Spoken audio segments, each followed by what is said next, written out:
Welcome to Creatively by Estelle, a podcast for creative and performing artists.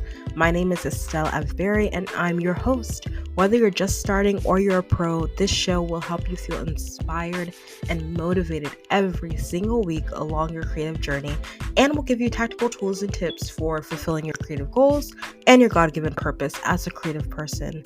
You have gifts to give, so let's do this. Let's live creatively, and let's get into the episode.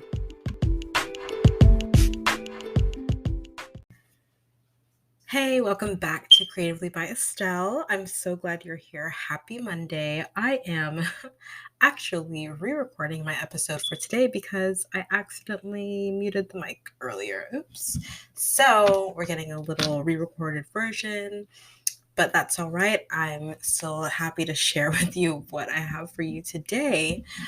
So today I wanted to talk about how to sustain your passion as a creative. How do you stay passionate as a creative, right? As a singer, an actor, dancer, an artist of any kind, whatever you're doing creatively, it can be really hard sometimes to make sure that you're staying passionate as you keep going. You know, when you're first starting out or when you're just starting to think about, okay, I want to rediscover my creativity. I want to get back in touch with creativity.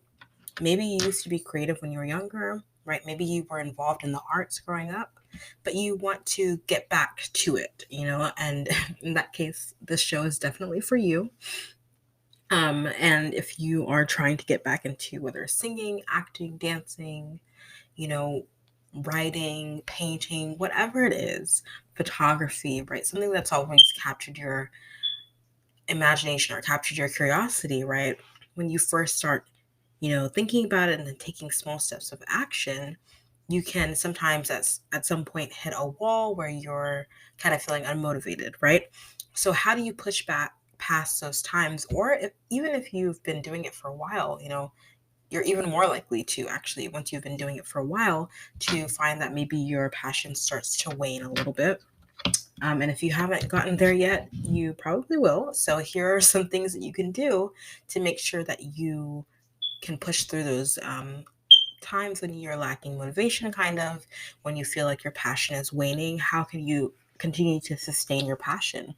How can you remain passionate? So I'm going to give you 3 tips to do that today. Before I get into the tips, I want to share with you something that I think is really going to be important and helpful for you to think about as you do this, because, and this is going to connect to one of the ways that I'm going to give you in a little bit, one of the tips to sustain your passion. But I want to read to you from 2 Timothy 1, verse 6. 2 Timothy 1, 6.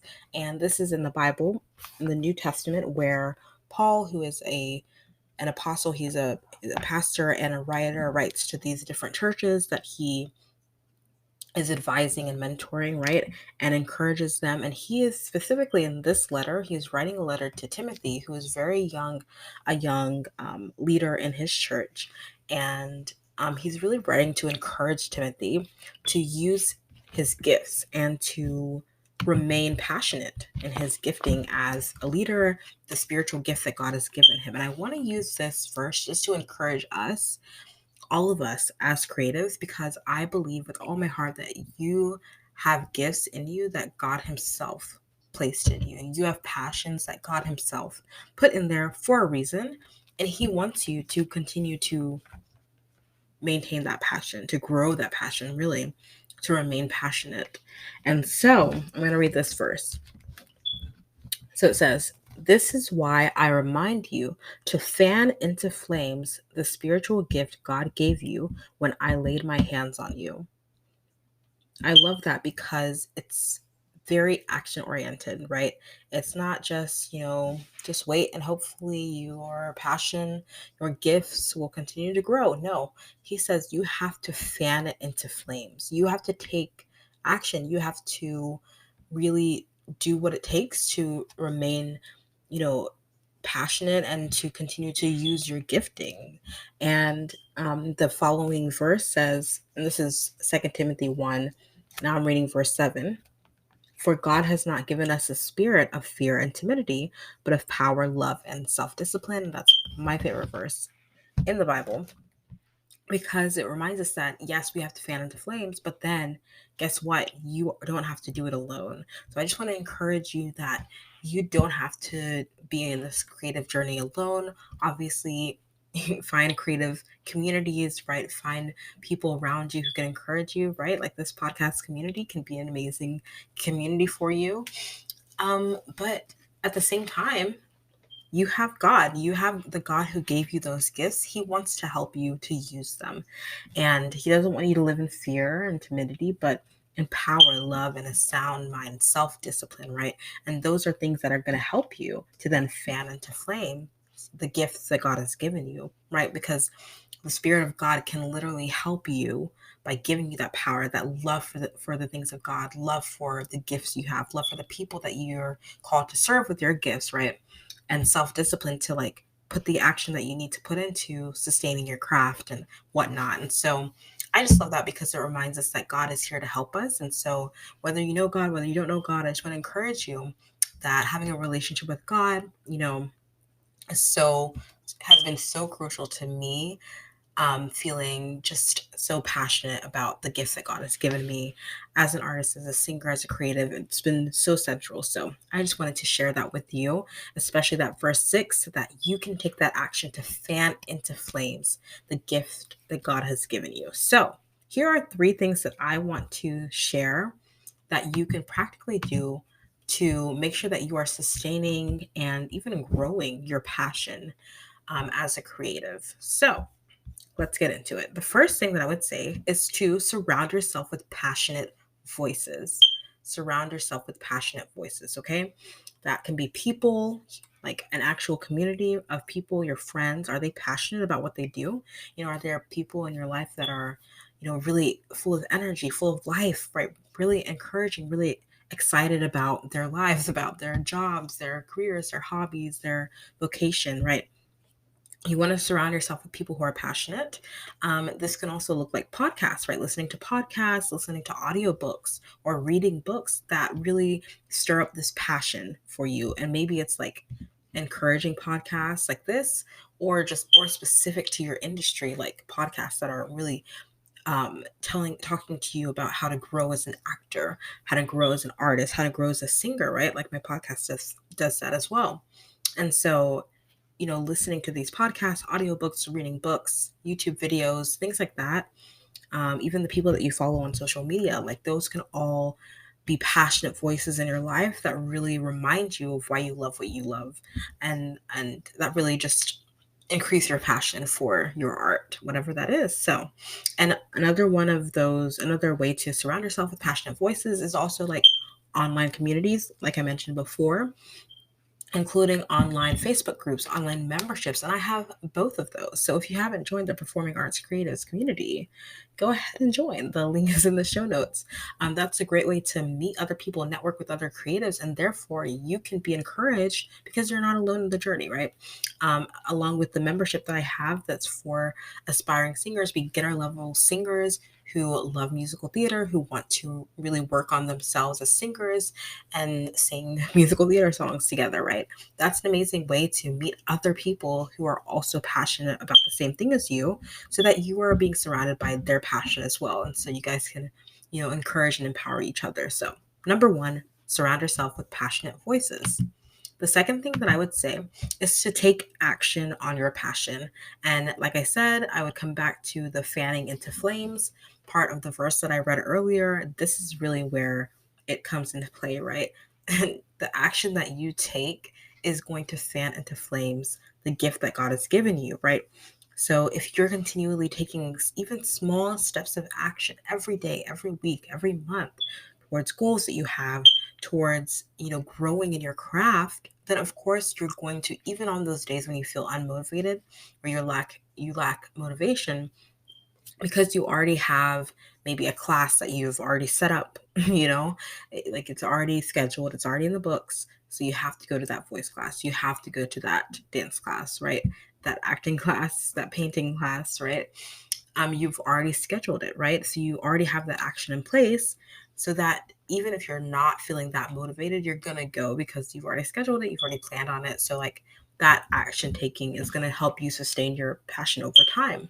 And that can look like a lot of different things. That's just an example. But yeah, taking small steps of action, and also like taking action by like performing, right? Putting yourself out there, creating content around your craft, or just working on your craft in whatever way, whatever that looks like for you.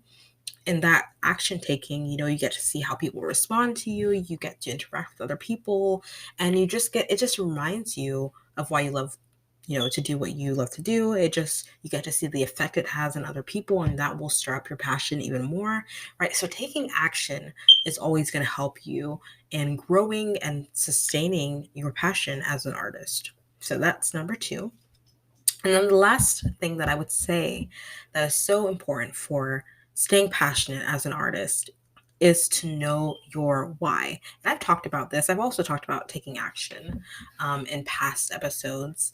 But yeah, knowing your why is so important because it is what really like grounds you on the days where you're maybe really busy, or you just don't really, you just again lacking that motivation, right?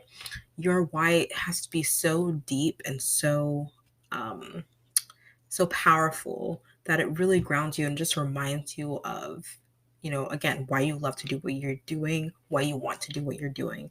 It's something that's so deep and so powerful that even when you don't feel motivated to, do whatever it is your craft is, even if you don't feel super motivated to submit an audition tape, right? To go to that voice class that you've already scheduled, so you have to go, because you remind yourself of, oh, okay, I know why I'm doing this. I love to perform. I love to tell stories. I love to connect with people. That is what I know that I was, that's something that I know I've been put on this earth to do. That's something that God put in me for a reason. Whatever your why is, your mission is, right? And that can develop over time. You might not know for sure, but just, I would say, like, journal about it, write a little bit about it, sit down and really think about, what is your why? What is it that really brings so much meaning to what you do as a creative? And when you know that, when you're able to journal about that, when you're able to think about that, in those moments when you're lacking motivation, it really can help empower you and remind you to keep going and help you to keep going. And it will really just help you stay passionate about what you're doing because you know your why, and it's deeper and bigger than how you're feeling in the moment, So just know your why. I know for me, my why is that I know that I want to be an artist and serve artists, and I want to make sure that no person ever feels like their creative gifts are not worth using, worth taking action on, or worth being put out into the world. I want to make sure that people who have any sort of gifting or desire to be creative know that they can and should take action. And so that's what I want to do with my business, with my podcast, and I want to as well, like, in addition to that, I want to also be an artist, to be that example of someone who is fully being their artistic creative self. So, and that's what I want to do as a singer, as a performer, as an entrepreneur, as a podcast host. So, yeah, that's like a little peek into my own why. So what is your why? And feel free to share it with me in the Facebook group or DM me on Instagram at Estelle Avberia. I'd love to know. If it's too personal, you don't have to, but I just think it'd be cool to, really think about, like, what is your why? And that's an incredible way to really help you remain passionate about what you're doing as a creative. And so, yeah, I hope that helps you. Again, just to recap, number one, surround yourself with passionate voices. That can be people, podcasts, online memberships, books, etc. Number two, take action on your passion. And number three, know your why. Journal about it, think about it, talk about it with a friend, talk about it with people, DM me about it. Just know your why. And so, yeah, those are the three things that I would say to really help you to sustain your passion. Okay.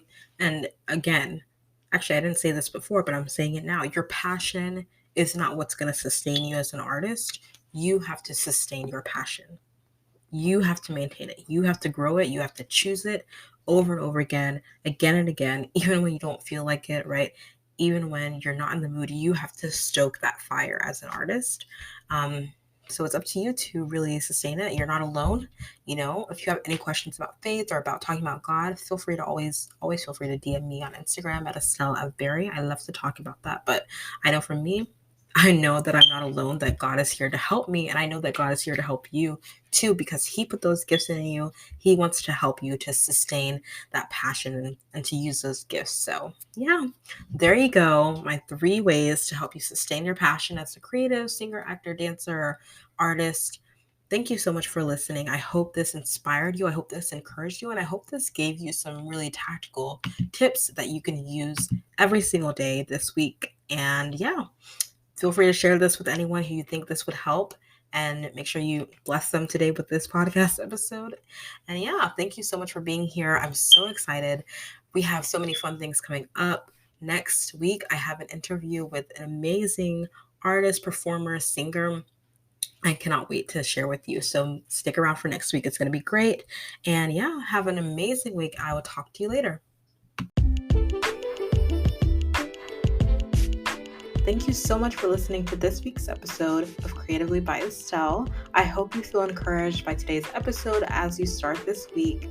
And if you have a moment, I would love for you to just share this episode with a friend if you liked it, or with someone who you think this could be encouraging to. It would really help the show. Also, if you really loved this episode, if you wouldn't mind going to Apple Podcasts and leaving a review and rating this show, it would really help us reach more people through this show and grow our Creatively community. All right, thank you so much for listening, and I'll see you next week.